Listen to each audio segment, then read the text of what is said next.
Hello नमस्ते, मैं विजय आप सभी साथियों का एनएस शिक्षा परिवार में स्वागत करता हूं। कैसे हो साथियों? उम्मीद करता हूं बहुत ही शानदार होंगे। आज नया प्रैक्टिस सेट है आपके सामने। पहला क्वेश्चन स्क्रीन पे है और अगर आप हमारे चैनल पे नए हैं तो चैनल को सब्सक्राइब करें, वीडियो को लाइक और शेयर करें। पहला क्वेश्चन है, इस पुस्तक को देखो, यह है कितनी उपयोगी है। इस वाक्य में सर्वनाम का आपको प्रकार बताने हैं। पुरुषवाचक है, अनिश्चयवाचक, निश्चयवाचक, संबंधवाचक।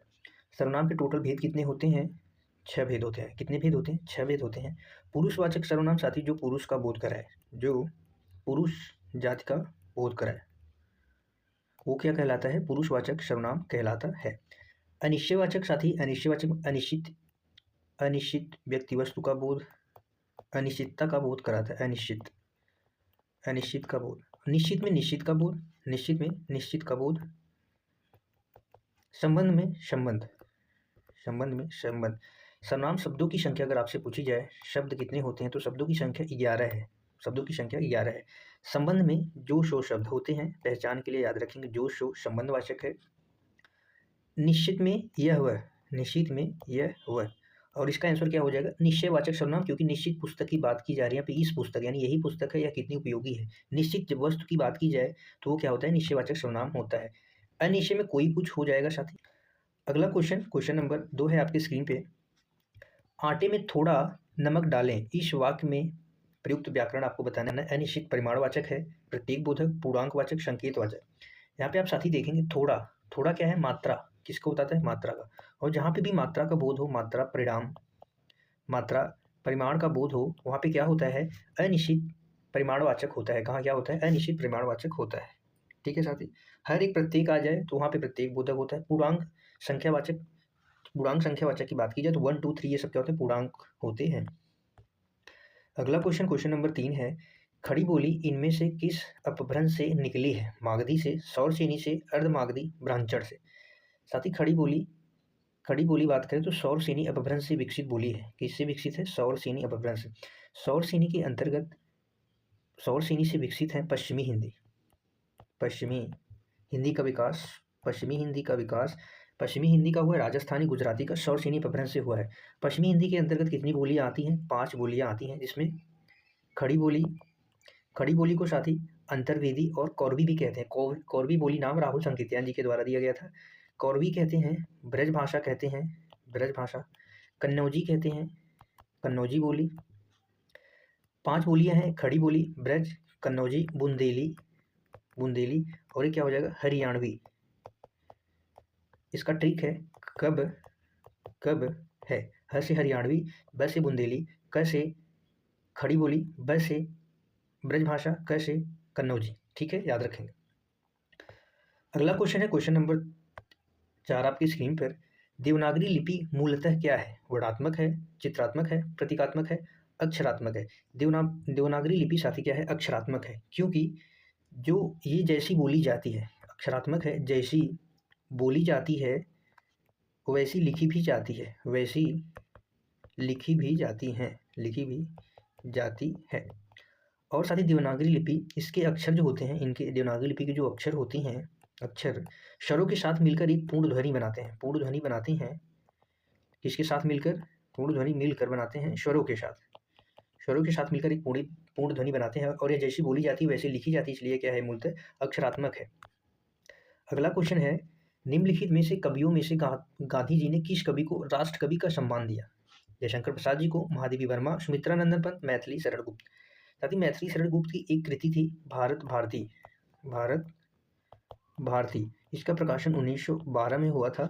महात्मा गांधी इस कृति से प्रभावित होकर, इस कृति से प्रभावित होकर, इस कृति से प्रभावित होकर मैथिली शरण जी गुप्त जी को क्या कहा? राष्ट्र कवि का दर्जा दिया, राष्ट्र कवि कहा। और ये पहले राष्ट्र कवि हैं। कौन है पहले राष्ट्र कवि? याद रखेंगे तो इसका आंसर हो जाएगा मैथिली शरण गुप्त। जयशंकर प्रसाद जी को छायावाद का प्रवर्तक कहा जाता है, छायावाद के प्रवर्तक, छायावाद के प्रवर्तक। वहीं पे महादेवी वर्मा आधुनिक युग की मीरा है। सुमित्रानंदन पंत प्रगति के सुकुमार कवि कहे जाते हैं। अगला क्वेश्चन नंबर 6 है। अनुभव के आकाश में चांद काव्य कृति के लिए लीलाधर जुगड़ी को कौन सा पुरस्कार मिला गया था? लीलाधर जुगड़ी की ये रचना है अनुभव के प्रकाश और अनुभव के आकाश में चांद। व्यास सम्मान इन्हें इस रचना के लिए मिला था। ज्ञानपीठ, मूर्ति देवी पुरस्कार, साहित्य अकादमी पुरस्कार। तो हम बात करें साथी, इनको साहित्य अकादमी पुरस्कार 1997 में 1957 ईस्वी में मिला था।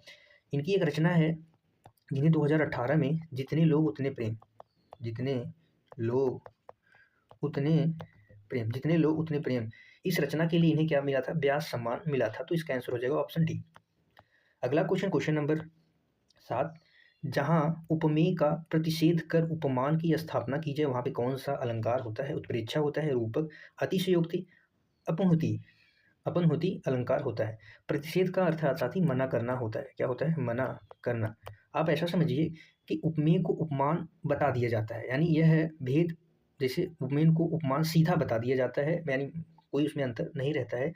तो वहाँ पे कौन सा अलंकार होता है? अपनहुति अलंकार होता है। जैसे यह चंद्र नहीं मुख है, यह है चंद्र नहीं मुख है, मुख है, तो यहाँ पे अपनहुति अलंकार। अतिशयोक्ति में साथी जब बढ़ा चढ़ा के बात कह दी जाए, तो वहाँ पे अतिशयोक्ति अलंकार होता है। रूपक अलंकार में क्या होता है? उपमेय और उपमान की भी समानता, उपमेय और उपमान में समानता। जैसे पायोजी में है राम रतन धन पायो, राम रतन धन पायो, तो राम जी को धन के समान।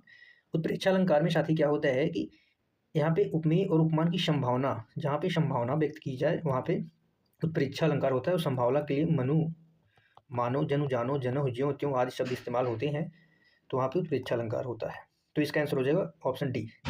अगला क्वेश्चन है क्वेश्चन नंबर 8, उधर गरजती सिंधु लहरिया, कुटिल काल के जालों सी, चली आ रही फेन उलगती, फन फैलाए ब्यालों से। इन पंक्ति में कौन सा रस है? हास्य रस है, वीर रस है, भयानक है, करुण। यहाँ पे शोक की बात नहीं की जा रही है, यहाँ पे हास्य की बात नहीं, हंसी की कोई बात नहीं, तो यहाँ पे भयानक रस है। कौन सा रस है? यहाँ पे भयानक रस है, क्योंकि उधर गरजती सिंधु लहरियाँ, काल आप देखें, कालों से जालों से चली आ रही फेन, यहाँ एकदम अद्भुत यानी भयानक रस का वर्णन है लहरों के बारे में। अगला क्वेश्चन नंबर 9 है, नारियल शब्द का तत्सम होगा, नारियल शब्द का क्या तत्सम होगा? कठोर, नारिकेल, निर्वहन, नवनीत, तो इसका आंसर हो जाएगा नारिकेल होगा, राइट आंसर। अगला क्वेश्चन है, इनमें से हिरण्य का पर्यायवाची कौन सा है? कुरंग है, कंचन है, केसरी है, सारंग। यहाँ पे साथी अगर केसरी की बात करें तो सिंह को कहते हैं। किसको कहते हैं? सिंह को, शेर को सिंह कहते हैं, शेर कहते हैं, नाहर भी कहते हैं, नाहर। इसका राइट आंसर हो जाएगा कंचन। कंचन हिरण्य को कहते हैं। एक कंचन का अर्थ होता है सोना, सोना भी कहते हैं, सोना, सुवर्ण, कनक, कंचन, हारक, हिरण्य, हेम, ये सब क्या है? इसके पर्यायवाची शब्द हैं। अगला है क्वेश्चन नंबर 11, निम्नलिखित में से अनघ का विलोम शब्द क्या है? निरग है, निष्पाप है, कृति है, अघी है। साथ ही अनघ का विलोम शब्द, अनघ का मतलब होता है पाप रहित, पाप रहित, तो इसका क्या हो जाएगा विलोम? अघ। क्या हो जाएगा? अघ।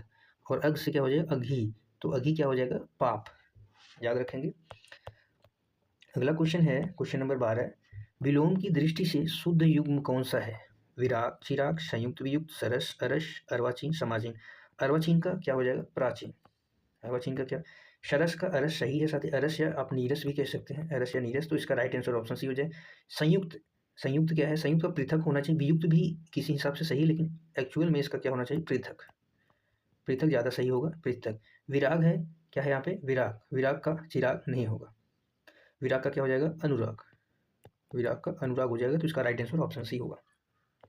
अगला क्वेश्चन है, इनमें से बताना है कि कौन सा वाक्य शुद्ध है।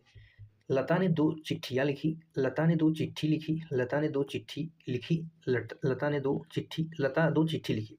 लता ने लिखी है, लता ने 2 क्या है? चिट्ठियाँ लिखी। क्या लिखी हैं? चिट्ठियाँ लिखी, बहुवचन है, तो इसका आंसर हो जाएगा ऑप्शन ए। अगला क्वेश्चन नंबर 14 है, वर्तनी शुद्धि से, वर्तनी की दृष्टि से निम्नलिखित में शुद्ध बताना है। अनुग्रहित होता है कि अनुगृहित होता है? एक शब्द होता है साथ अनुग्रह, अनुग्रह, और जब इसमें इत प्रत्यय लगता है, तो इत प्रत्यय लगता है तो र में, र जो ध्वनि है वो किस में परिवर्तित हो जाती है? री में परिवर्तित हो जाती है, तो क्या शब्द बनेगा? ऑप्शन सी, अनुग्रहित, अनुगृहित हो जाएगा, री की ध्वनि आएगी। अगला क्वेश्चन है क्वेश्चन नंबर 15, योगदान शब्द किस समास का उदाहरण है? योगदान शब्द में कौन सा समास है? तत्पुरुष है, द्वंद्व है, बहुव्रीहि है, इनमें से कोई नहीं। योगदान का मतलब है योग का दान, योग का दान। यहाँ पे कारक चिन्ह का प्रयोग हुआ, इसलिए यहाँ पे कौन सा समास है? तत्पुरुष समास है। द्वंद्व समास में क्या होते हैं? दोनों पद प्रधान, दोनों पद प्रधान। बहुव्रीहि में साथी क्या होता है? अन्य पद, तीसरा अन्य, तीसरा अन्य पद प्रधान, तो वहाँ पे बहुव्रीहि समास होता है, याद रखें। आज के लिए बस इतना ही। बताएंगे साथी क्लास कैसी लगी। क्लास को अंत तक देखने के लिए आप सभी साथियों का तहे दिल से धन्यवाद है। क्लास को लाइक शेयर जरूर करें अपने दोस्तों के साथ। कल मिलते हैं एक शानदार जानदार क्लास में, तब तक के लिए bye bye. Thank you so much. खुश रहिए, मस्त रहिए।